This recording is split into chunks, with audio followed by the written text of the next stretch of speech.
Hoy en Legis Pop nos adentraremos en una película que marcó profundamente la infancia de muchos niños en la década de los años 90, que nos reta a cuestionar la ética de la experimentación en seres sintientes y así también soñar con un mundo donde humanos y criaturas convivan en armonía. Prepárense para un episodio lleno de nostalgia, reflexión y un amor inmenso por todas las criaturas. ¿Listos para este viaje Pokémon? ¡Comenzamos!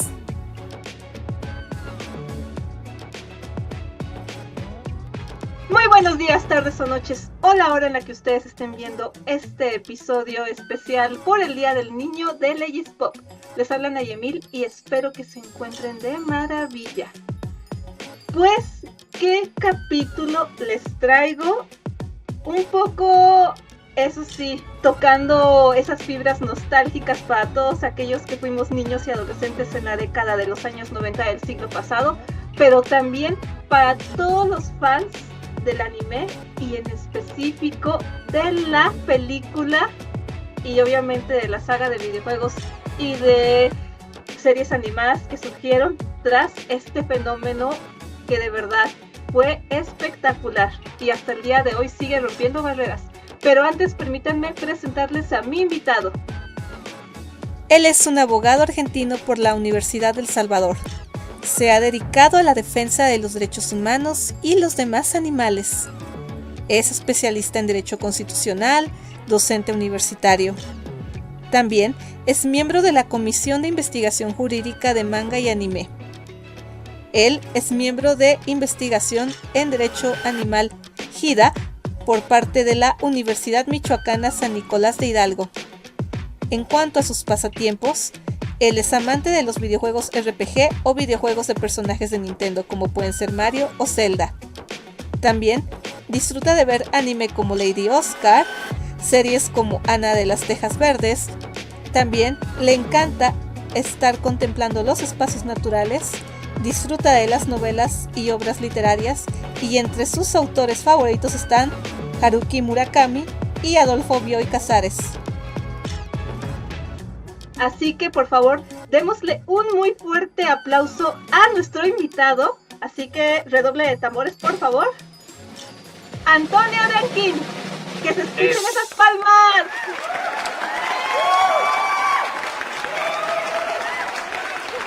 Buenas noches a toda la audiencia, un gusto estar aquí contigo en este espacio de reflexión del derecho y que teje estos diálogos tan interesantes con la animación, con las películas.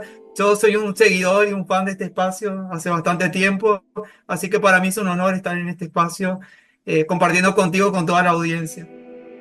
El honor de verdad que es nuestro porque, bueno, ya escuchamos todo tu currículum y todo tu saber y de verdad que es sumamente impresionante. Además de que el tema que nos trae el día de hoy, ay Dios, de verdad que está en boga por una noticia que hace unas semanas se publicó sobre unos supuestos lobos gigantes que habían sido nuevamente traídos a la vida. ¿Tú qué opinas de esa noticia? Sí, en realidad, realmente fue como una noticia bastante engañosa en lo que prometía, porque en realidad no era que estos animales habían sido traídos a la vida o recreados, sino que se habían introducido modificaciones genéticas para dar esa apariencia de este animal antiguo. Pero en realidad, digamos, en esta modificación de genes que daba esa apariencia, se perdió de vista que todas estas modificaciones traen un impacto en la salud física de este animal e incluso puede traer enfermedades o reducir, digamos, el promedio de vida de este animal. Así que todo eso se pierde de vista más a través de estos medios, de diversos medios de comunicación que han planteado esta noticia, que no es la primera vez, sino que han existido en otras ocasiones que yo retengo hace varios años que presentaban como que existía la posibilidad de revivir un mamut y mostraban otros animales que empezaban a desarrollar este pelaje similar al mamut. Siempre aparecen estas situaciones, pero es solamente modificación en los genes desde el punto de vista y que traen estas consecuencias desde el punto de vista estético, pero que trae impacto negativo sobre estos animales, que van a tener toda una vida atravesada de un gran sufrimiento. Y mira, Tú ahorita creo que le diste el clavo con una de las palabras que son pilares para lo que fue la narrativa y la historia de la película que el día de hoy nos reúne. Así que si pueden ver un poco el fondo, yo creo que ya se pueden dar una idea de quién vamos a hablar el día de hoy y de qué saga. Así que, pues en esta ocasión, la saga de videojuegos, el programa de televisión y toda la industria económica que también se hizo, ahora sí que a costillas de lo que vamos a hablar el día de hoy, fue sumamente impresionante, sobre todo en la década de los 90, de los 2000 y todavía a día de hoy pega mucho, sobre todo para Nintendo. Así que en esta ocasión vamos a hablar ni más ni menos de Pokémon y en específico de la primera película de Pokémon, Mewtwo contraataca. Y mira, pareciera que hay tantísimas películas que hablan sobre ingeniería genética y sobre estos temas tan controversiales con relación a la modificación que se puede dar a seres vivos.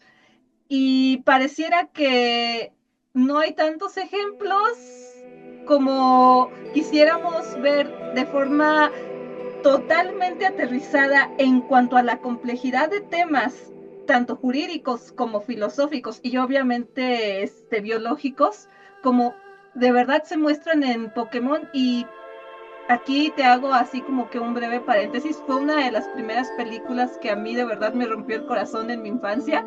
Yo tendría unos 8 años cuando la vi por primera vez y de verdad que estaba así como de, ay Dios, no puede ser. O sea, te pega distinto cuando eres niño a cuando eres adulto, por todo lo que vamos a hablar ahorita. ¿A ti qué te parece así a muy grandes rasgos así la película, amigo?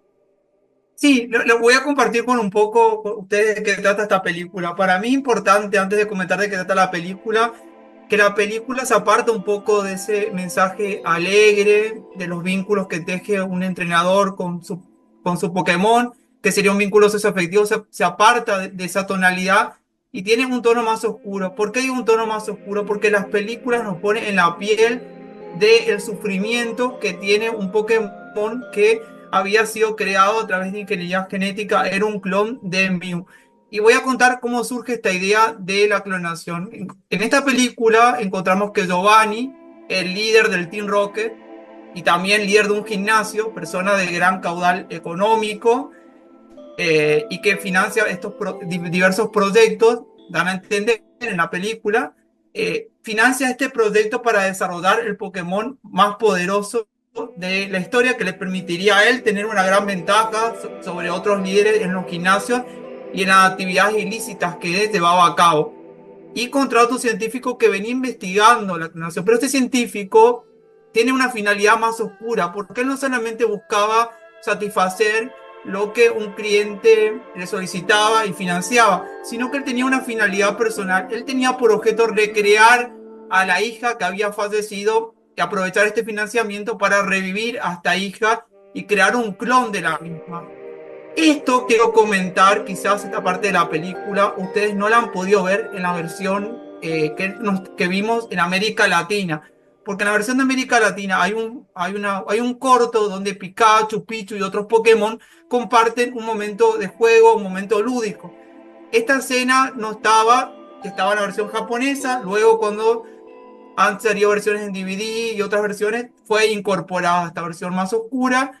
Y en esta versión más oscura nos muestran y nos quieren dar a entender todo este juego que hay con relación a la vida y que realmente esta es una vida consciente. ¿Por qué digo una vida consciente? Porque vemos que Mewtwo al momento de ser creado, telepáticamente él podía comunicarse con todos estos clones que tenían cierta vida incipiente, no entraban en conciencia. Incluso hay una escena donde van recorriendo diferentes espacios verdes junto con esta niña que se llamaba Amber Chu.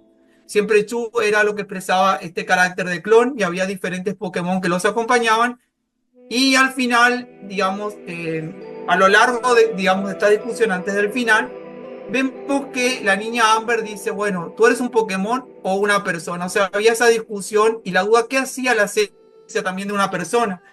O sea que muchas veces cuando está en lugar en el juego de la clonación hay una vida, hay la dignidad de una persona que está en juego que muchas veces no es visible. Y en este diálogo que teje Mewtwo con esta niña y con estos seres, hay esta idea de mostrarnos la vida y el sufrimiento que hay detrás de esa vida. Porque cerca del final, luego de este diálogo que van teniendo, este intercambio, más que nada va, el diálogo gira en torno a determinar qué es persona, qué es un Pokémon, porque para la niña señalaba, a mí no me interesa tanto que vos seas un Pokémon o una persona, me interesa más que vos seas un ser con vida. O sea, la vida era, vamos a decir, la esencia, digamos, y lo que es valioso, lo que hace a la misma dignidad. Eso lo planteaba Amber Chu.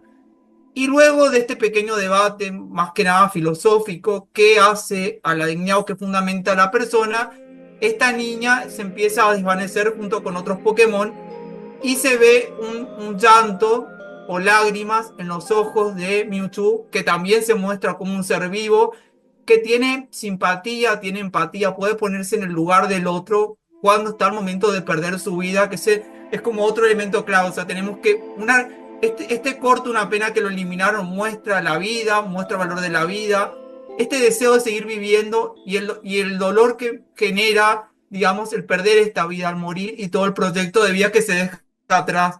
Entonces, eso me parece hiper importante, que no era muy frecuente ver en Pokémon, porque si uno ve digamos, el programa, la muerte era un tema tabú. Nosotros veíamos que un Pokémon tenía un enfrentamiento muy duro, quedaba dañado, se iba a los centros de la enfermera Doll y lo curaban y este animal estaba perfecto.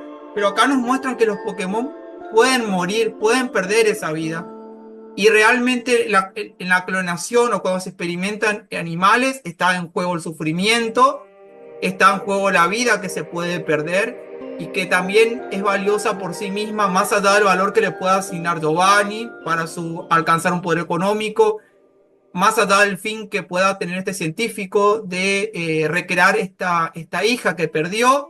Hay un valor que nace de la vida misma y en esto se refleja. Y esta vida, digamos, es atravesada por emociones, por sufrimiento. Hay todo un proyecto de vida detrás que, digamos, es muy valioso lo que se exhibe y quiero vincularlo con un tema.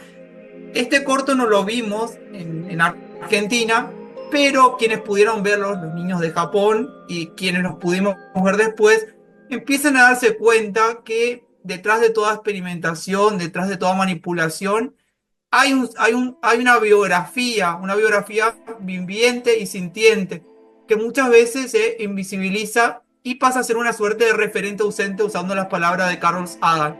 Entonces, lo valioso que trae para los niños es recrear que cuando siempre se instrumentaliza un animal, en el ámbito de la ciencia, pero podemos pensar en cualquier ámbito, hay un ser que tiene una vida, que tiene ganas de seguir viviendo, que quiere evitar sufrimiento, que le interesa socializar, que le interesa tejer vínculos con otros, abrazar otras vidas. Todo eso está detrás y un niño puede ver, quizás y me parece valioso en ese momento, cuando se hablaba de clonación, yo recuerdo que se hablaba de materiales vivos, me acuerdo el caso de la oveja Dolly, que lo ponían como material vivo, como un objeto, pero no veían detrás la oveja que estaba detrás, todo el sufrimiento que este animal atravesaba, cómo se reducía ese proyecto de vida, porque después se descubrió con el paso de los años que un animal clonado vive mucho menos que un animal del cual se extrajo, vamos a decir, célula para recrearlo.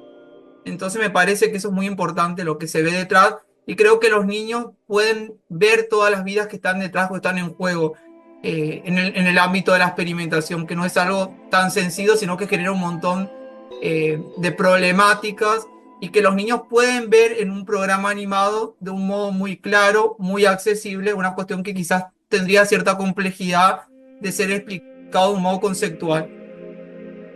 Y fíjate de qué época estamos hablando, la década de los años 90. Recuerdo que era un poco contemporánea a esta película, la de Gattaca, que también más o menos va por la misma línea, más o menos. Pero justamente por eso quise tocar más a Pokémon, porque tú ahorita tocaste otra palabra que de verdad sí me llegó al corazón y de hecho Te comento así rápidamente, a mí de pequeña me causaba mucho dolor ver cómo es que, por ejemplo, hay una escena, por ejemplo, en la que los Pokémon clonados están peleando con los Pokémon originales, vamos a decirlo de Sí, sí, alguna sí. manera, y ver que se estaban pegando y pegando, y bueno, sobre todo eran los Pokémones clonados, porque tú ahorita estabas tocando el tema de la empatía, pero no me quiero todavía adelantar tantísimo, porque sé que ahorita vamos a abordar todo esto con más precisión, y de hecho me pareció espectacular la manera en la cual sintetizaste en muy pocos minutos la manera en la cual se utilizó la narrativa de Pokémon para ir integrando, por un lado, elementos de ciencia ficción y, por otro lado, dilemas de carácter ético que de hecho se estaban presentando justamente años atrás, porque estos temas de la experimentación científica con seres sintientes no era algo que nada más surgiera así porque sí, sino ya tenía una cadena de sucesos previos. Además, la manera en la cual se presentó esta animación al público infantil y también muchas voces que también hubo de manera disidente, no solamente con esta película, sino en general con Pokémon. Estaba recordando a me parece que era un sacerdote, bueno, no era un sacerdote, era un pastor cristiano que se llamaba Josué o José Irión. Ahorita voy a poner el nombre aquí, como decía que, pues en este caso los Nintendos, porque así lo decía, los Nintendos eran del diablo y cosas así, ¿no? Pokémon Monster, el monstruo es ser de deformación. Es anormal, es extravagante, es animal, cosa grotesca, él es cruel, él causa tormento, sanguinario, él es perverso, es el que perverte. Está pésimo eso que están haciendo. Y cómo satanizaban todo este tipo de contenido que en general venía de Oriente, porque eso pasaba, que se satanizaba este contenido en general oriental porque decían que eran cosas que venían de Satanás, del diablo. Yo creo que tú escuchaste muchas veces esos comentarios que ahora francamente dan mucha risa porque basta con que nos adentremos a Dragon Ball, a Pokémon, a Digimon, que ya te invitaré después para que hablemos de Digimon. Pero falta que, o sea, es cuestión de que nos adentremos un poco a las historias para que nos demos cuenta realmente cuáles eran los mensajes que se querían transmitir a lo largo de cada capítulo. Y claro, toda la industria que se hizo después del éxito de todas estas series que estuve mencionando a muy grandes rasgos. Pero ahora bien, me gustaría preguntarte directamente, ya que ahorita estuviste tocando un poco ciertas pinceladas de qué problemas se podían encontrar, en específico para ti, ¿cuáles eran los principales dilemas éticos que estaba planteando Mewtwo sobre la experimentación animal? Porque aquí vamos a decir una cosa, antes de que te haga bien la pregunta. Se entiende que en el mundo donde se desarrolla la historia de Pokémon, habían también animales y estaban aparte los monstruos de bolsillo, que eran los Pokémon. Pero para que se entienda un poco aterrizándolo ahora sí que a este plano y lo relacionemos con conceptos de derecho animal, vamos a tomar como análogos a los animales y a los Pokémon. Ahora sí que el público va a entender por qué hacemos esta analogía. Entonces, ahora sí, me gustaría preguntarte en específico cuáles son los principales problemas y dilemas éticos que va planteando Mewtwo, quien sería el protagonista de esta película, con relación a la experimentación animal y cómo han comenzado a reflejarse todos estos cuestionamientos en desarrollos legales contemporáneos, justamente con relación a los derechos de los animales y en general de los seres sintientes, por favor. Sí, Mewtwo, digamos, a lo largo de la película, vemos que, y a mí me parece, para analizar esto, acudir a una escena. Él tiene un diálogo con Giovanni, donde él dice, ¿cuál es mi propósito en la vida? Lo viene preguntando, pero se encuentra con Giovanni y le dice, tu propósito en la vida es servirme a mí, a tu maestro, servir a mis propósitos de hacerme más poderoso. Y él le dice, mi propósito no es ser esclavo, no es ser propiedad tuya. Yo tengo otro propósito en la vida. Y acá está poniendo como dilema si hay una vida que tiene intereses, tiene preferencias, que nacen de esta, vamos a decir, esta sintiencia, entendido como esta capacidad consciente de tener experiencias positivas o placenteras, y experiencias negativas o dolores o sufrimiento. Entonces, si hay un proyecto de vida, digamos, hay un derecho para explotar a este animal, hay algún fundamento válido. Y si, digamos, hay un fundamento válido, digamos, siempre va a ser válido o habrá que ver si hay, hay un interés primario o hay un interés secundario y cómo se va a balancear. Para la lógica de Mewtwo, él decía, bueno, si hay un ser sintiente que tiene un proyecto de vida, este proyecto de vida nunca puede estar al servicio del hombre, él lo va a rechazar, él va a destruir el laboratorio, va a destruir el gimnasio, luego de este debate. Entonces él tiene una visión radical. En el fondo es ver acá el dilema. Si hay algún ser que sufre, tiene un proyecto de vida, vamos a decir en términos contemporáneos, agencia animal. ¿Qué implica la agencia animal? La agencia animal implica esta capacidad no solo de sentir, sino de tejer relaciones sociales complejas, organizaciones políticas, algunos animales también tienen, por ejemplo, ciertos primates, organizaciones políticas. Si hay una agencia, el hombre puede, digamos, en alguna medida, o es válido que pueda limitar para legitimar finalidades de experimentación. Muchas veces la experimentación no solamente está vinculada a cuestiones vinculadas a la salud, muchas veces también hay finalidades cosméticas.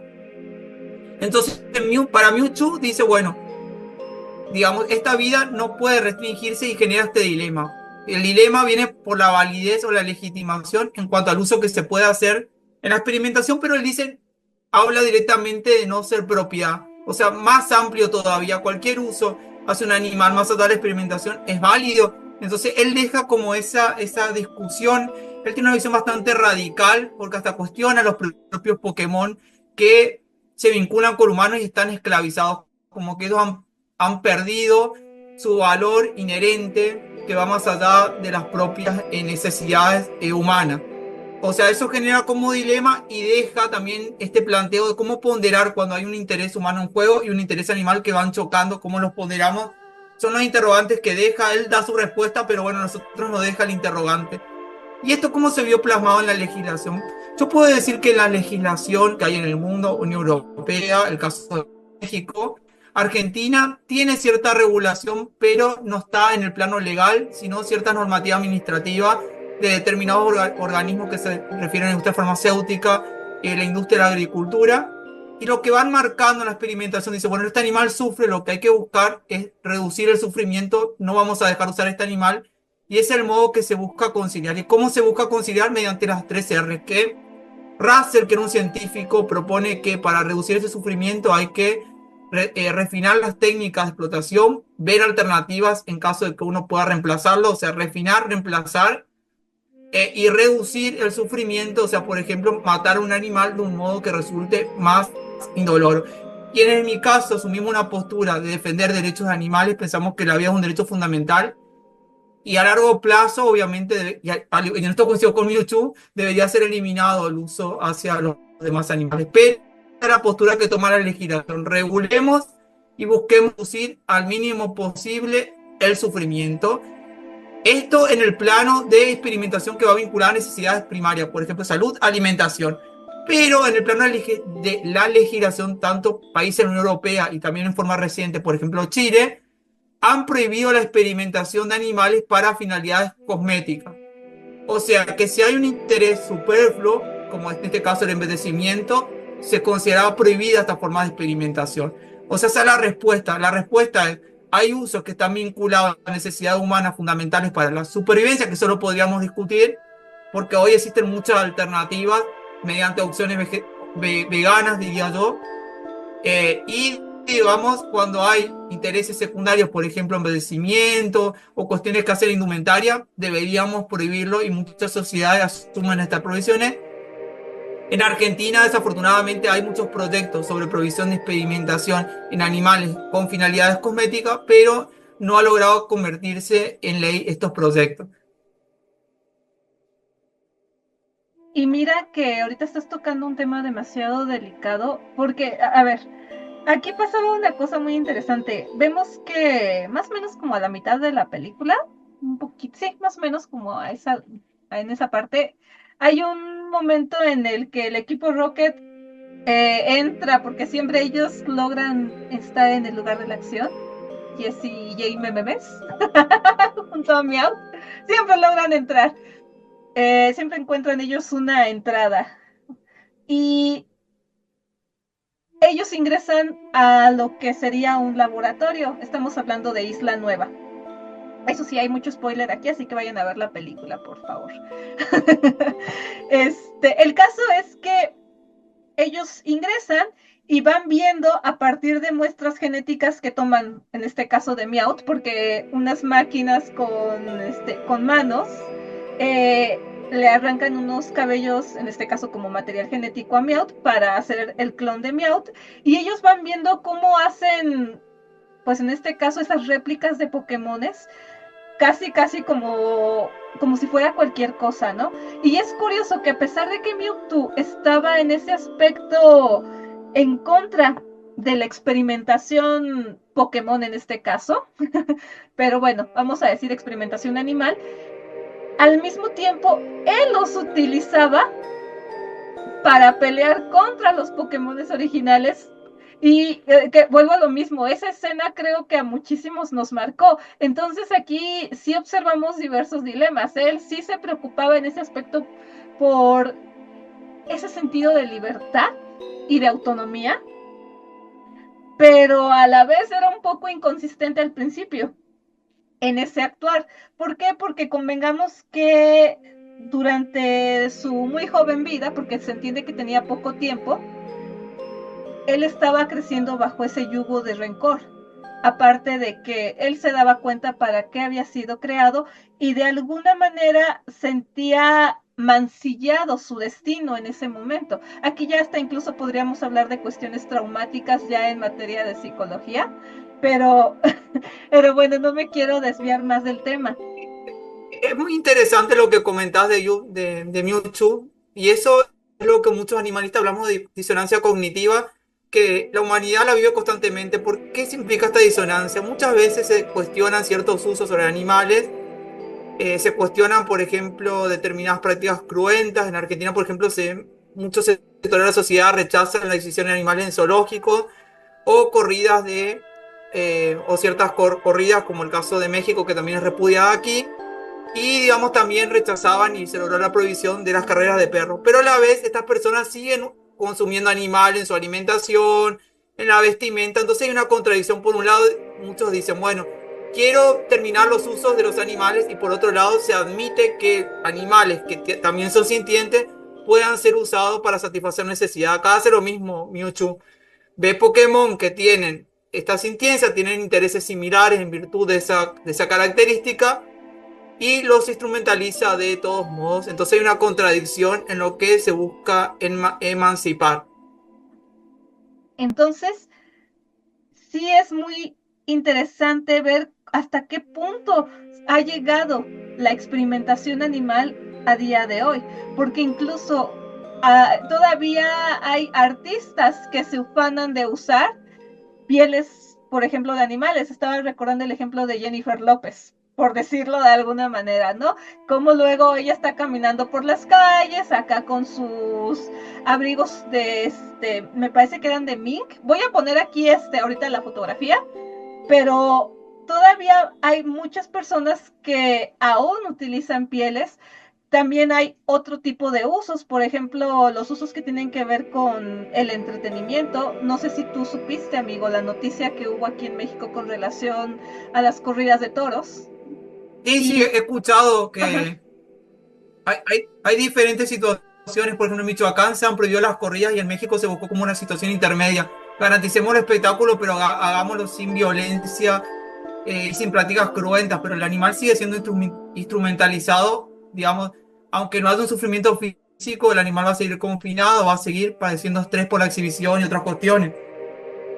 y es que ese es el problema, que todavía hay muchos grupos de personas. Por ejemplo, aquí ahorita en este mes de abril está la Feria Internacional de San Marcos, que se da en el estado de Aguascalientes. Mm, y todavía, bueno, y hay estados como Tlaxcala que defienden mucho bueno, vamos a decir así, cultura de la tauromaquia. Vaya que qué interesante comentario acabas de hacer al respecto, la disonancia, de verdad, porque sí vimos este comportamiento a lo largo de la cinta, casi hasta el final. porque Mewtwo quejándose, pero bien que también ocupaba sus Pokémones. Ya ves que tenía a los 3 de base, en este caso bueno, las formas evolucionadas eran Charizard, Blastoise y Venusaur, pero a final de cuentas él también tenía sus Pokémones, y de hecho cómo se ostentaba cuando los entrenadores recibían su invitación, ¿no? Como el mejor maestro Pokémon. Y cuando se presentó, en este caso controlando la mente de la enfermera Joy, como decía que el Pokémon más poderoso también era el maestro Pokémon más poderoso, ¿no? Y es aquí cuando ya podemos observar cómo es que en la primera película de Pokémon se va observando estos matices en el comportamiento de Mewtwo. Porque por un lado vamos viendo el rechazo a su origen, que en este caso fue un origen de carácter artificial. El rechazo en este caso a su propia existencia para lo que originalmente había sido programado. Y cómo al final él trata de buscar en este caso una coexistencia pacífica. Y es aquí cuando él a lo largo de la cinta va cuestionando lo que es la moralidad de los seres humanos que le rodean, y en este caso de qué manera van dando un trato digno o indigno, a su parecer, a los Pokémones. Y es así que aquí sí me gustaría hacerte una pregunta muy delicada, porque vamos a estar posiblemente tocando fibras demasiado sensibles. Ya te mencionaba hace rato las visiones de hace unas décadas que se tenían en general del anime, no solamente de Pokémon, sino en general yo creo que, y más del anime, yo creo que más bien de todo lo que tenía que ver con la cultura pop japonesa, cómo lo satanizaban todo determinados grupos religiosos, porque tampoco podemos estar generalizando todo, pero hay ciertos exponentes que siglos atrás hubieran estudiado muy a detalle las respuestas que Mewtwo daba, de verdad. Y no estoy bromeando, ahorita vamos a ver a qué me refiero. Y es así que me gustaría aquí preguntarte, en concreto, desde tu perspectiva, ¿cómo se va alineando la filosofía de Mewtwo, todo lo que va planteando a lo largo de la cinta, con la teoría de la moralidad de Adam Smith? Que por cierto, él ha sido suciamente enjuiciado, en este caso por postulados económicos, por lo que se dice de él y así, pero que realmente la teoría de los sentimientos morales de Adam Smith se aborda desde la empatía, que era algo que tú estabas hablando al principio de la cinta. Entonces me gustaría aquí preguntarte, ¿cómo se alinearía la filosofía de Mewtwo con la teoría de la moralidad de Adam Smith, que en este caso va enfatizando justamente la empatía, la simpatía y la perspectiva del espectador imparcial para juzgar todas las acciones éticas de las personas? Y además, aprovechando que ahorita estamos grabando en Viernes Santo, ¿cómo también se van alineando estos postulados filosóficos que va comentando Mewtwo con las enseñanzas de Jesucristo desde una perspectiva filosófica, ya que Jesucristo hablaba sobre el amor universal y la compasión hacia todos los seres sintientes? Por favor, si nos puedes hablar al respecto. Sí, yo con relación a los postulados de Adam Smith, yo pienso que Mewtwo, él tenía, digamos, esta capacidad, esta predisposición a colocarse en este lugar del otro, a percibir las alegrías o sufrimiento y hacerlo suyo, que eso sería básicamente esta simpatía, o en términos contemporáneos empatía. Él la tenía muy en el fondo, muy guardada en lo profundo, pero él tenía un odio, un rencor que al inicio de la película lo cegaba y tenía como neutralizada esta capacidad empática. ¿Y cómo la recupera, digamos, esta facultad? Él tiene, vamos a decir, dos momentos de la película. Un primer momento cuando Ash quiere detener el enfrentamiento que él tiene con Mew y se coloca en el medio, y él sacrifica su vida en favor de los Pokémon. Él ni pensaba en las especies, él decía, bueno, para mí todo ser sintiente, todo Pokémon tiene un valor y yo voy a luchar para salvar esas vidas que están en juego. Y se pone en el medio, y en el medio de esa confrontación hay como una explosión y termina convertido en piedra, en ese choque de energías psíquicas que existía entre ambos. Y en ese momento todos los Pokémon clones, originales entre comillas, empiezan a llorar y caen lágrimas, y esas lágrimas neutralizan los efectos de estas energías que lo convirtieron. Y ahí muestra también y ve que cada Pokémon, más allá de ser clon, más allá de ser original, tenían esta capacidad de colocarse en ese lugar de sufrimiento, en ese lugar, digamos, vamos a decir, en ese lugar de compartir estas vivencias. Y cada uno compartía, había una comunidad de sufrimiento, y esa comunidad de sufrimiento los llevaba a buscar la manera de poder revivir a Ash, que ocurrió a través de las lágrimas. Entonces, a partir de ese momento, él recupera, vamos a decir, esta predisposición, y él se sale de este lugar del odio, de los sesgos, de los prejuicios, y eso se vincula con este espectador imparcial. ¿Por qué? ¿Por qué un espectador imparcial? Porque uno se sale de los prejuicios, sesgos que uno puede tener, racismos, prejuicios de género. En este caso, él tenía un prejuicio según la especie. Él decía, la humanidad es mala en sí misma, está llena de odio. Los Pokémon originales tienen poco valor porque tienen mentalidad de esclavo, no tienen una mentalidad, usando palabras de Nietzsche, esta mentalidad de señor, de señorío que tenemos nosotros los clones, que sabemos y somos conscientes de lo que implica la libertad y la esclavitud. Él dice, me voy a salir de este lugar del rencor, de todos estos sesgos, y me voy a colocar en el contexto de cada uno, y voy a ver la cuestión en la amplitud con la complejidad. Voy a colocarme como si mirara un espejo, y yo fuera un juez que mira ese espejo, y no soy el que está en ese espejo. Y desde ese lugar él dice, y llega a la conclusión, que alguien no es, digamos, o no se lo valora por el lugar que nace, sino que se lo valora por las acciones que lleva a cabo. Y entonces él dijo, y él reflexiona lo siguiente: acciones nobles las de Boas, que es un humano, independientemente si es humano o Pokémon. Y todos estos Pokémon tuvieron este gesto noble de sentir este dolor y ver lo que estaba a su alcance para poder dar vida nuevamente a Ash.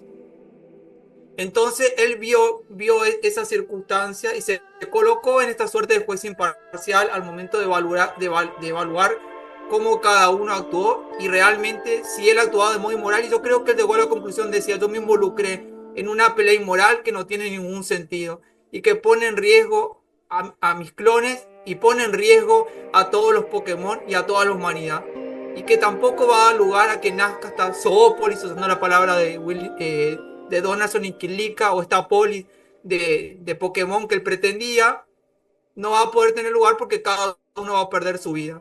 Llega a esa conclusión de la inmoralidad de cómo actuó, revisa su conducta, reflexiona, y él dice, sale volando con los Pokémon y dice, yo tomaré este aprendizaje y a partir de hoy seguiré otro camino, palabras más, palabras menos.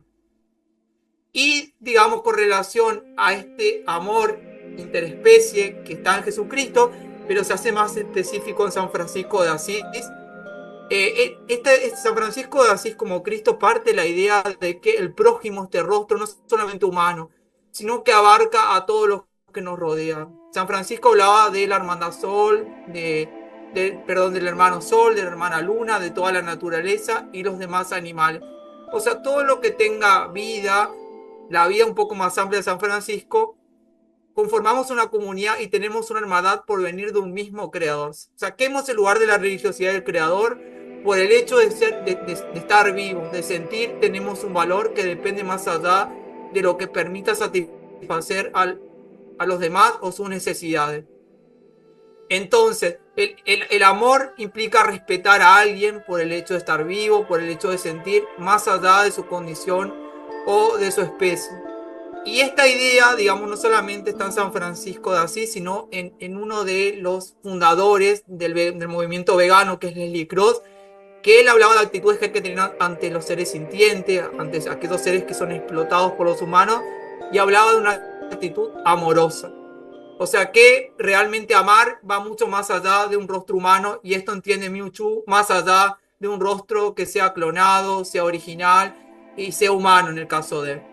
Entonces, desde este lugar, de este juez imparcial, empieza a comprender qué implica amar y qué implica ese respeto que trasciende a las especies.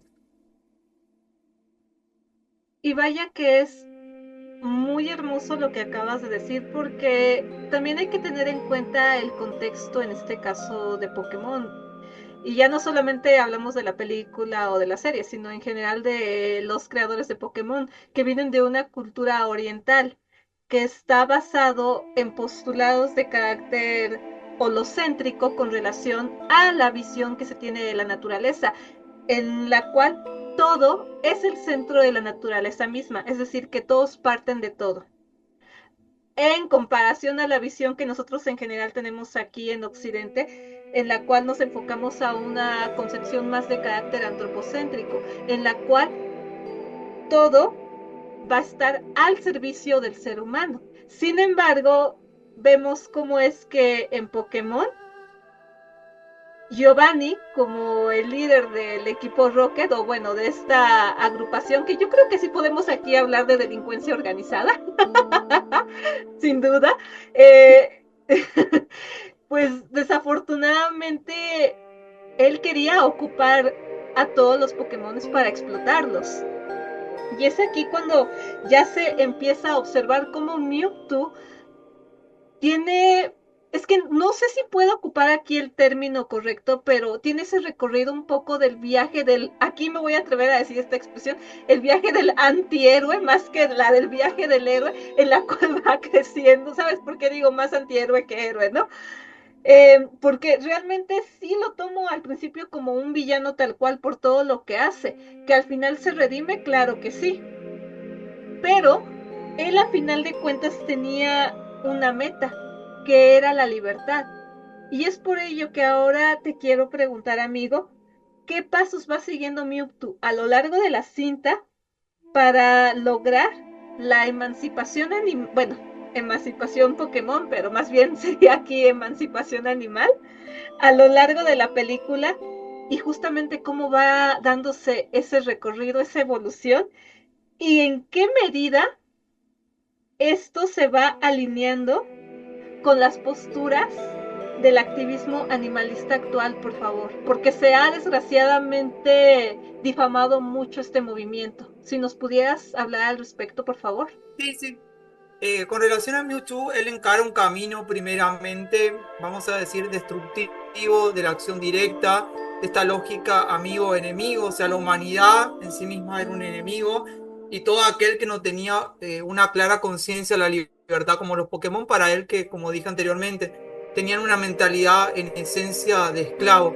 Entonces había que destruir, reiniciar este mundo y hacer una nueva polis, una zoopolis, de seres que tengan esta conciencia de libertad, que eran él y los clones, los únicos que tenían esta conciencia, conformar una nueva sociedad.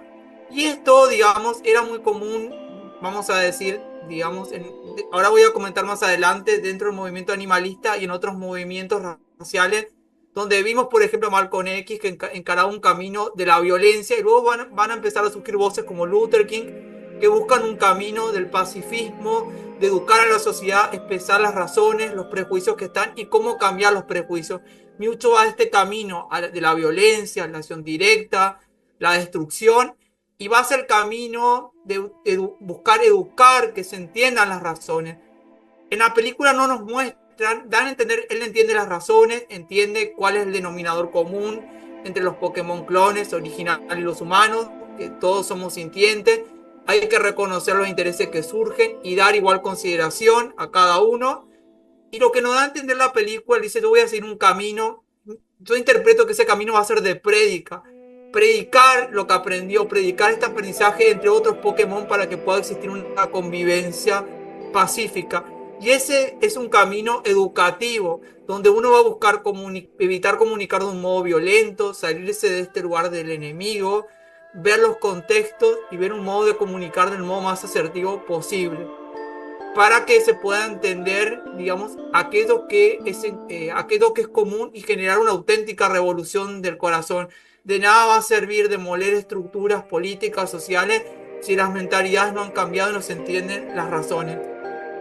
Y esto pasó, digamos, con el movimiento animalista. Muchos conocerán el Frente de Liberación Animal, que se caracterizaba por sabotajes, por incendiar edificios, destruir laboratorios. Quiero destacar y ser justo que el Frente de la Liberación nunca tenía como límite, vamos a decir, dañar físicamente a los humanos o poner en riesgo la vida, pero acudía a acciones directas, destructivas, y no se tenían claro cuáles eran las razones que existían para llevar a cabo estas actuaciones y para llevar a cabo la liberación, o cuáles eran los fundamentos de la liberación. Luego, con el paso del tiempo, el animalismo, a través de esas campañas, busca comunicar, se sale de este lenguaje violento, decir usted es un asesino, usted es un delincuente, usted merece morir, y busca tejer esta suerte de diálogo socrático con la sociedad, preguntarles, por ejemplo, hay ejemplos de campañas o de recorridos. Vos habrás visto en las de Mil, en las plazas de México, probablemente algunos veganos animalistas que dialogan con la sociedad, decir, bueno, ¿usted qué sabe del animal? ¿Usted qué opina de esta práctica de las corridas? ¿Cuáles son las razones que la fundan? ¿Usted sabe que este animal siente? ¿Esto le genera dolor? ¿Qué, digamos, estas prácticas, cuál es el camino para evitarlo? Y todo ese recorrido para que esta persona entienda que hay una vida detrás de todo eso, y que realmente hay un ser sintiente, y hay que visibilizar también esta violencia y la ilegitimidad, más allá de si hay violencia o no, de los usos que están detrás.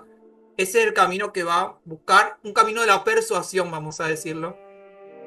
Wow, amigo, fíjate, ahorita que estabas tocando este aspecto, digo, me toca un poco de cerca porque, por ejemplo, basta ver en redes sociales cómo ciertos movimientos, vamos a decir que los han difamado. Y claro, a ver, que quede claro, en todos los lugares, en todos los sitios hay gente buena y gente mala, como toda la vida.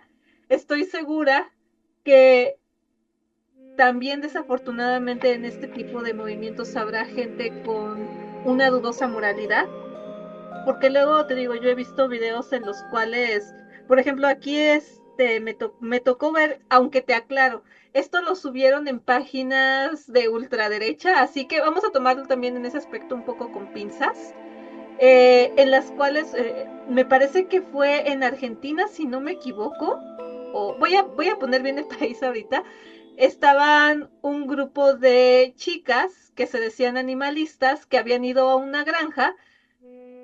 Ellas alegaban que las gallinas eran asaltadas sexualmente, perdón por el eufemismo, y por ello producían y producían y producían huevos. ¿Qué fue lo que pasó? Acto seguido empezaron a aventar los huevos al suelo. Y ese tipo de, o sea, y aquí volvemos a caer un poco en las contradicciones que ya veníamos alegando hace unos minutos precisamente con Mewtwo. Cuando estábamos hablando eso de la disonancia, pensé en este caso y por ahí hay algunos otros. Entonces, ¿qué pasa?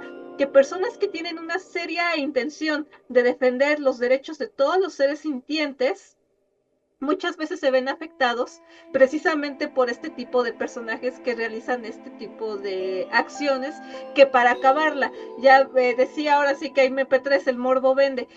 Desgraciadamente, las acciones buenas que hace la mayoría siempre son tapadas por las acciones negativas de unos cuantos. ¿O tú qué opinas, amigo? Sí, ocurre en muchas ocasiones que se acuda a esta suerte de acciones violentas, o este lenguaje, vamos a decir, violento, donde se inculpa, y que se pierde muchas veces que muchas personas realmente usan o consumen animales, pero no es hay una intencionalidad detrás. Por ahí la conducta está normalizada y nunca se han cuestionado. Quizá uno empieza a dialogar y empiezan a revisar, al igual que Mewtwo, a través de Ash, que hubo una suerte, vamos a decir, de diálogo, pero más que nada eran conductas que vio en Ash. Y en ese diálogo él tuvo esa capacidad de reflexión, digamos, y eso se pierde de vista adoptando este tipo de conductas y hay una contradicción también fundamental en lo que mencionás, porque el movimiento animalista, y en especial vamos a decir el veganismo, tiene como uno de sus pilares el principio no violencia, no violencia hacia los demás animales, pero también hacia los humanos. Y si uno es violento en lo que comunica o en el modo que se dirige a alguien, está contradiciendo este camino de una emancipación libre de cualquier forma de violencia. Entonces hay una contradicción fundamental y genera una confusión en el mensaje, porque alguien puede decir, usted está buscando liberar, usted está buscando una vida de paz, una cultura de la paz, pero está acudiendo a un medio, un instrumento que es totalmente contradictorio. Y esto pasaba, no voy a nombrar ninguna ONG, con ciertas ONGs que cuando promovían derechos de animales usaban mujeres desnudas o mujeres de determinado color de piel y favorecían el machismo y también el racismo en algunas campañas en favor de los animales donde aparecían estas mujeres vestidas con verduras y otras cuestiones. Entonces había esa contradicción también que Y podemos ver. vaya, sí, es que es demasiado delicado y demasiado polémico. Por eso decía que en todos lados se cuecen habas, que en todos lados hay gente con excelentes intenciones, pero también en todos lados existen ciertos sujetos incrustados. Sí, que desvirtúan el mensaje desde la radicalidad, terminan en esta desvirtuación, porque parece que introducen, al igual que Mewtwo, determinados móviles personales o sesgos que tienen por determinar, algunos por vivencias que tienen en la vida o por rasgos de la personalidad propia de cada uno. Sí, y es que vaya, es muy delicado porque, a ver, yo en este caso como de todo tipo de comida, pero respeto, de verdad que respeto en ese aspecto, porque cuesta trabajo ganarse cada pan que uno se lleva a la boca. Entonces, eh, esta frase creo que la dijo Benito Molina, que es un chef mexicano muy famoso, que siempre al animal sacrificado que se va a cocinar se le debe de respetar. Y es verdad, ahora sí que la mejor manera de honrar un alimento es sabiéndolo en este caso preparar y degustándolo en este aspecto con respeto. Pero claro está, no por eso voy a ser yo intolerante con las personas que sean veganas, porque no me va a gustar que sean intolerantes conmigo. Y justamente tú ahorita estabas tocando este tema del diálogo que hace demasiado falta a día de hoy, porque justamente pasa este aspecto de que si no estás en un lado, estás en otro, en automático, como que está muy polarizada la sociedad hoy en día. Pero bueno, ya retornando un poco al análisis de la película, me disculpo si me desvié, amigo. Me gustaría aquí preguntarte, aunque creo que no me estoy desviando tanto porque va un poco de la mano, considerando en este caso que en la primera generación de Pokémon se hablaba tranquilamente del uso y de la explotación de los Pokémones y además ni siquiera se cuestionaba. Entonces, bajo tu perspectiva, ¿podrías considerar a Mewtwo como un defensor de un enfoque abolicionista de los derechos animales y cómo se manifiesta esta postura en sus acciones? ¿Qué opinas, amigo? En principio, como bien recorrimos acá, Mewtwo tenía como una visión bastante fuerte de la libertad, la autonomía, pero no podía decir que era abolicionista porque él reservaba esa libertad al inicio de la película a ciertos Pokémon que eran clones, porque para él esos Pokémon eran los que tenían una conciencia de la libertad y de esta lucha por la libertad y los demás no. Entonces, en esa lógica, él no podíamos decir que abolicionista, porque un abolicionista parte de la idea de que toda vida sintiente tiene igual valor y todos los intereses de esta vida sintiente deben ser buscados, buscados a través de diversas acciones, o sea, intereses, proteger, por ejemplo, la vida, la salud y otros intereses fundamentales en cada uno de estos seres. Mewtwo decía, bueno, hay seres que me va a interesar perseguir estos intereses, garantizar que no sean objetos de propiedad, o sea, titulares de un derecho a no ser objeto de la propiedad, pero hay otros que quedarían fuera de esta órbita, que serían los humanos, que para él no tenían ningún derecho, serían una suerte de enemigo o plaga, hoy que se usa ese término, son una plaga que hay que destruir, que es totalmente nociva para la existencia de los Pokémon, y destruir En a estos serio, Pokémon per- que son una... per- perdón, amigo, que te interrumpa. Justamente eso de la plaga, de que los humanos somos una plaga, se escuchaba mucho, perdón la interrupción, pero se Sí, no hay escuchaba muchísimo problema. en la pandemia, no sé si te acuerdes. Sí, durante la pandemia se habló mucho de esta idea de la humanidad como plaga que propagaba el COVID y otras enfermedades a través de los usos que se hacían en animales. Pero pienso que en ese momento hubo una fuerte discusión también y un fuerte dilema con relación a los consumos de animales, sobre todo en el ámbito de los mal llamados mercados húmedos.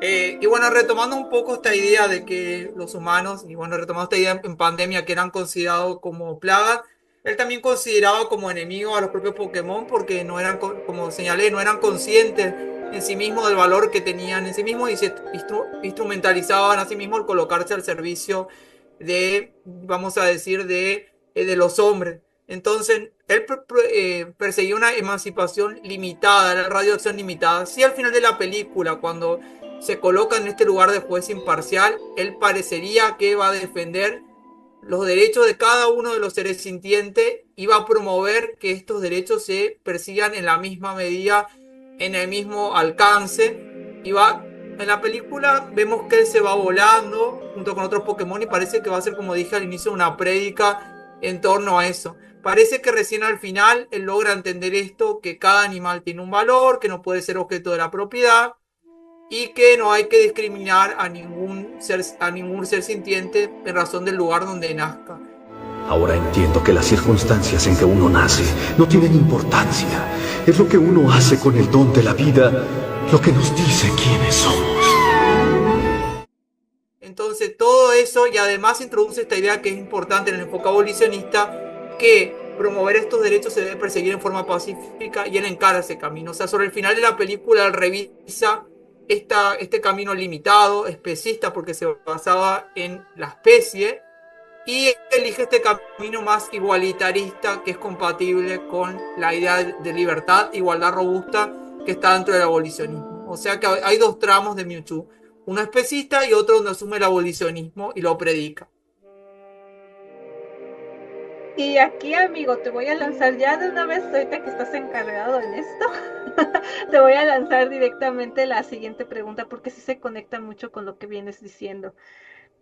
Me gustaría aquí ya preguntarte de qué forma, en este caso, el recorrido de Mewtwo se va mostrando, en este caso, desde el rechazo hasta la aceptación de su, vamos a ocupar estas palabras, digamos que su sentido de ser animal, por decirlo de alguna manera, en este caso de ser Pokémon, refleja para ti una metáfora de lo que ha sido precisamente el proceso histórico de la humanidad en la relación que ha tenido con la naturaleza y en general con los seres vivos, porque ya veníamos un poquito platicando de ese tipo de posturas de la humanidad con la naturaleza. Si nos puedes hablar un poco al respecto, por favor.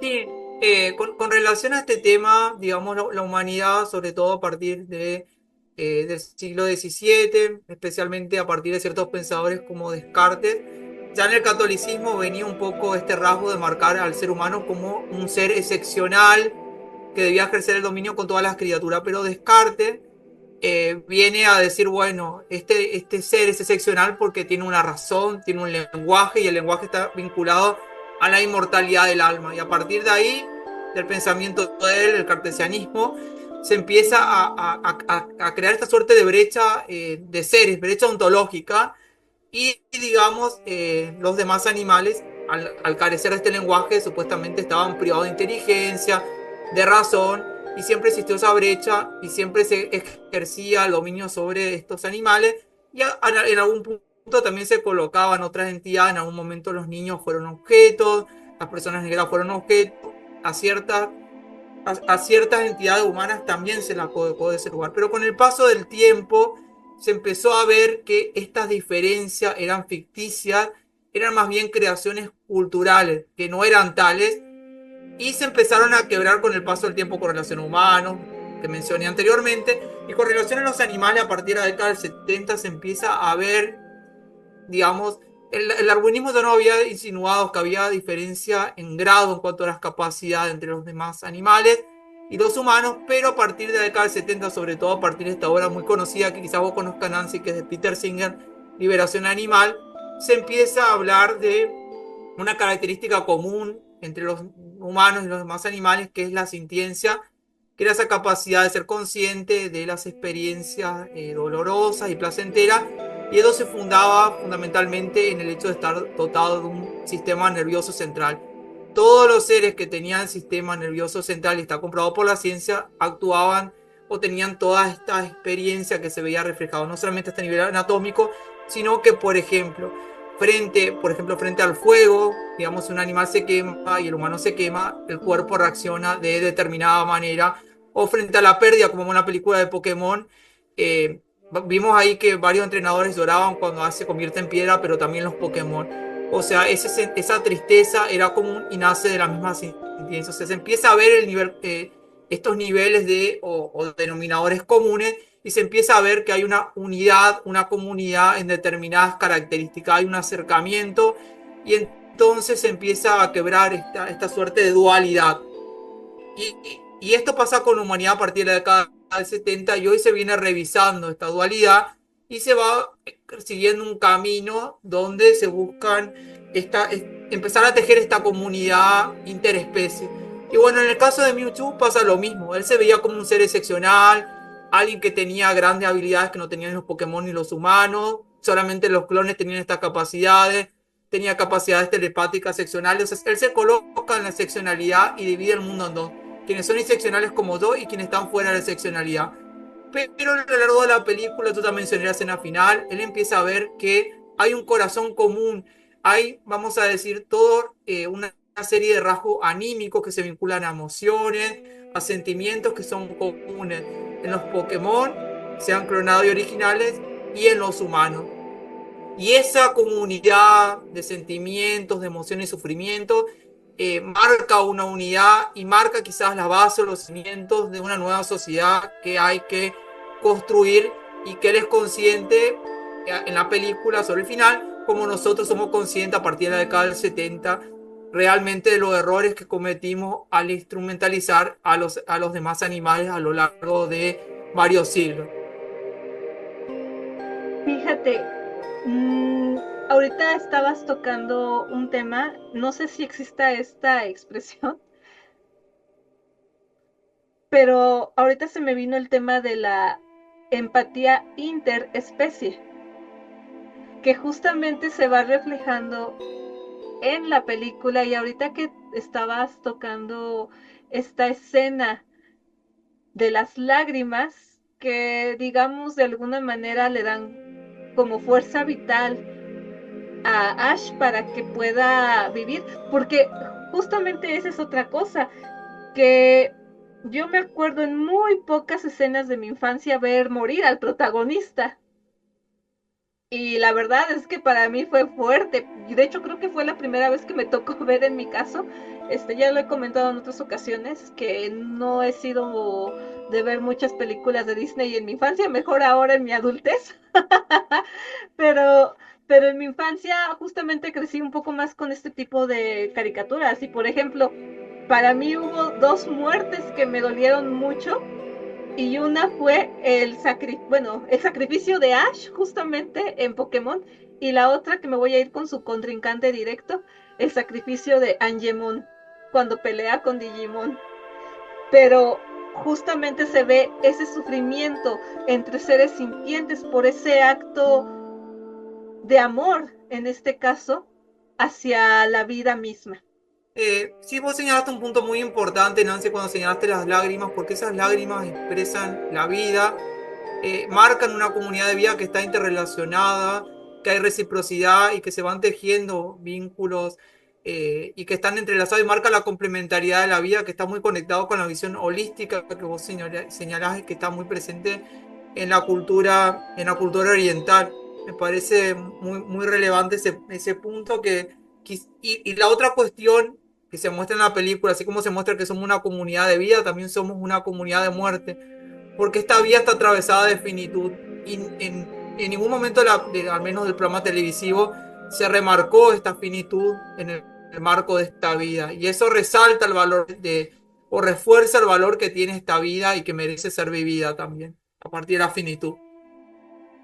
Y es aquí, amigo, cuando sí ya me gustaría ir aterrizando todas estas ideas que hemos ido abordando a lo largo de la película y que de hecho se van observando también en este análisis, que es justamente la relación entre humanos y Pokémones, y en el caso específico de los queridos monstruos de bolsillo, entre los que son clonados y los originales.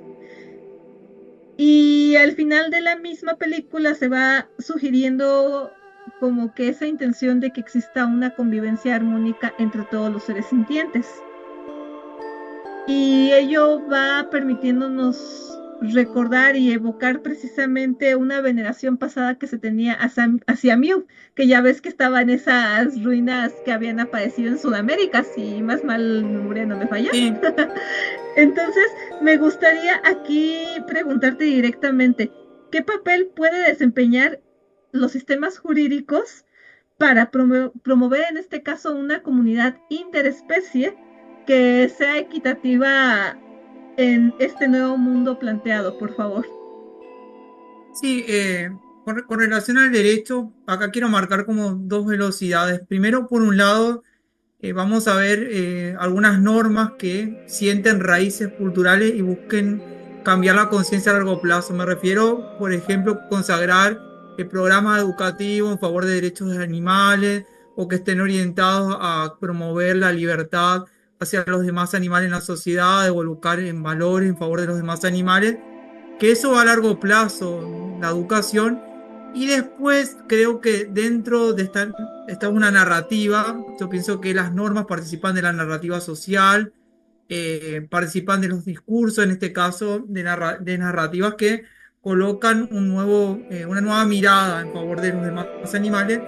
Y pienso que otro camino podría ser el reconocimiento de animales, por ejemplo, como sujetos de derecho o personas no humanas. Esto va a ser una cuestión, un ideal, quizás es complejo y habría que debatir si se va a comenzar por ciertas categorías de animales o van a ser todos. El ideal sería que todos los animales sean sujetos de derecho, cuestión que hay cierta dificultad en la sociedad porque se requieren estas raíces culturales que se van a ir trabajando fundamentalmente a largo plazo a través de los sistemas educativos que van a incorporar estos programas. Y otro camino a corto plazo, digamos, para proteger estas vidas sería prohibir, como ocurre, ciertas formas de violencia. Muchas constituciones, digamos, por ejemplo la de Brasil, prohíbe ciertas prácticas crueles, la de México el maltrato. Y entonces en ese camino, si bien no se va a proteger a todos los animales, se va a poner un tope a ciertas violencias que están generalizadas en la sociedad. Mucho se habla hoy de que, digamos, por ejemplo en México, con esta reforma constitucional, al prohibir maltrato, las corridas de toro en sí mismas implican maltrato físico y maltrato psíquico. Y eso va a llevar a la prohibición en cada uno de los estados y evitar cualquier regulación que implique, aunque no implique violencia física, digamos, lleva a la prohibición de esta actividad. Determinadas, por ejemplo, peleas de perros, peleas de gallos, va a llevar a la prohibición absoluta de estas prácticas. Y así podemos pensar en diferentes usos que hay. Hoy hablamos de algunas categorías de experimentación. Esto en el corto plazo, prohibir determinadas conductas, y en el largo plazo van a existir estas normas educativas que son las que en el fondo van a cambiar esta mentalidad, y teniendo en mira que a largo plazo el ideal es que los animales sean reconocidos sujetos de derecho y que esa idea de subjetividad sea una realidad viva en nuestras sociedades, y eso esté dentro de la narrativa jurídica. Ay, amigo, pues la verdad es que para mí ha sido un agasajo tenerte en este espacio hablando de una película que yo creo también a ti te llegó en el corazón cuando estabas chico, ya que de verdad fue la infancia de muchos. Pokémon a día de hoy sigue siendo un fenómeno. Basta ver la reacción a la manera en la que Ash se quedó como campeón al final, después de cuántos años y cuántos videos de YouTube reaccionando hubo, incluso hasta yo también reaccioné. Y justamente Pokémon despierta mucho esos sentimientos tan lindos de empatía, porque no solamente se habla de la utilidad de, por ejemplo, de un Pikachu para generar energía eléctrica o de un Charmander para proporcionar calor a sus amigos. Me estaba acordando, por ejemplo, de un capítulo en el que Ash y sus amigos se quedan atrapados en una tormenta de nieve y cómo Charmander, hasta se hicieron memes al respecto, literalmente los calentaba con sus poderes, con su corporalidad a sus demás amigos. pero también se muestra cómo después, a pesar de que Ash los había metido Pokébola a todos sus Pokémones para, bueno, excepto a Pikachu, porque él nunca quería entrar a la Pokébola, pero a todos los demás los había metido para guarecerlos del frío, cómo es que al final todos empatizaron con el hecho de que Ash estaba sufriendo en esa tormenta y todos se proporcionaron calor. Y creo que esa es la idea que al final Mewtwo quiere aprender de Ash y que de hecho lo menciona, que él iba a viajar para aprender lo que Ash ya sabía. ¿O a ti qué te parece, amigo? Sí, yo pienso que Pokémon, o sea, vos señalás por ahí en la sociedad del mundo de Pokémon, o esta polis Pokémon, vamos a decir, no se cuestionaba el uso, pero hay algo valioso que tenía la serie y a mí siempre me marcó, era esta idea de familiaridad, que hoy se habla tanto de familia interespecie, porque Pikachu era parte de la familia de Ash y cada uno de sus Pokémon eran valiosos en sí mismos, más allá de la utilidad. Él incluso muchas veces ha preferido, y eso me gustaba de Ash, prefería perder batallas antes que sacrificar la integridad del Pokémon. Y, y él, digamos, se salía de ese lugar del campeón. O sea, para él ser el entrenador Pokémon quizás era esto, tener este vínculo de afecto, este vínculo de respeto, estas nuevas formas de amor que trascienden a la especie. O sea, Ash era como un personaje que se diferenciaba de cada entrenador por esos valores y vemos también a lo largo de la serie, sobre todo en la versión latina, varias canciones referidas a la amistad y también vamos a decir a la amistad con los Pokémon, pero también al amor que puede existir entre ellos. Yo me quedo con otra imagen del primer capítulo también que Ash, incluso frente al ataque de los Spearow, él se expuso al ataque y también, o sea, sufrió cierto daño, la destrucción de una bicicleta. Cómo este ser era tan valioso para él que incluso dio su vida en ese momento. Desde ese primer momento, él demostró que se diferenciaba de otros entrenadores en el modo de vincularse. Y en la serie había como un contraste entre Gary Oak, que pensaba en el éxito, en acumular mayor cantidad, y Ash disfrutaba la vivencia de conocer esos Pokémon, de conocer cómo se relacionaban, reconocer su mundo, sus relaciones sociales y respetar, porque hay muchos Pokémon que él privilegió sus preferencias y los dejó ir, por ejemplo, el caso de Butterfree, para que continúe su vida y su proyecto. O sea, él le daba prioridad a las preferencias que todos tenían por encima de sus deseos personales. Y eso es realmente lo que es un gran mensaje de Pokémon. Cuando nosotros nos relacionamos con animales, debemos priorizar sus preferencias antes que las nuestras. Creo que ese es el mensaje que nos deja, sobre todo, estas primeras generaciones. Y fíjate, tan es así que los Pokémones de Ash, salvo Charizard, la mayoría tardan en evolucionar.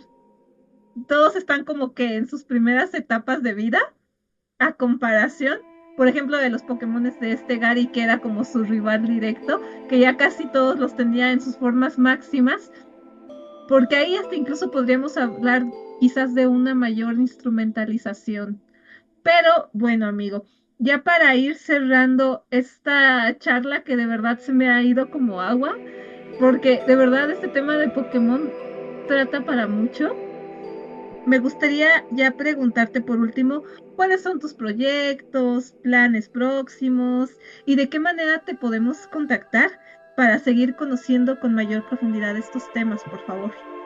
Sí, con relación a los planes próximos, me podrán ver en forma presencial en el sexto Congreso de Derecho Animal de la provincia del Chaco en Argentina.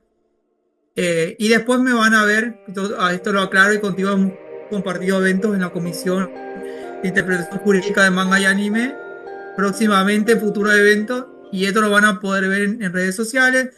También en ocasiones participo de otros, de jornadas, en el hermano país de México también, sobre todo en el grupo de investigación en derecho animal, y bueno, eso lo podrán ver en mis redes sociales, que aparece me pueden buscar con mi nombre, Antonio Danquín, en Instagram y en Facebook, y que las van a ver a continuación. Así es, van a estar apareciendo en pantalla por aquí, por acá, porque luego me cambia la cámara, es como por acá. Pues bueno, amigo, de verdad ha sido un placer y un honor tenerte en este espacio. Nos has ilustrado con muchísimos temas y yo creo que aquí lo fundamental, a final de cuentas, y la conclusión que saco es que todo ser sintiente merece empatía, respeto, amor y sobre todo una protección a su dignidad. Porque Mewtwo viendo decía que no era tanto el origen lo que importaba, sino las acciones que se tenían que tomar a lo largo de la vida. Muchas gracias por la invitación y ha sido un gusto charlar con ustedes. Y bueno, invito a la audiencia a buscar construir un mundo más justo para los demás animales, partiendo de esta idea de la dignidad que tiene cada animal, que va más allá de las necesidades que puedan satisfacer con relación a nosotros. Te lo agradezco de todo corazón, amigo. Y bueno, sin más, si este capítulo especial por el Día del Niño les gustó, les agradeceré que lo apoyen con sus pulgares arriba, que lo comenten y lo compartan con todos sus contactos en sus redes sociales. Y ya que andamos en esas, síganme en mis propias redes sociales que van a andar apareciendo en pantalla en estos momentos. Suscríbanse a este espacio o háganse miembros de esta comunidad para que pueda seguir creando contenido. Y les agradecemos que hayan llegado hasta este punto, esperando que tengan un excelente día y a todos los niños un excelente Día del Niño. Hasta la próxima. Bye.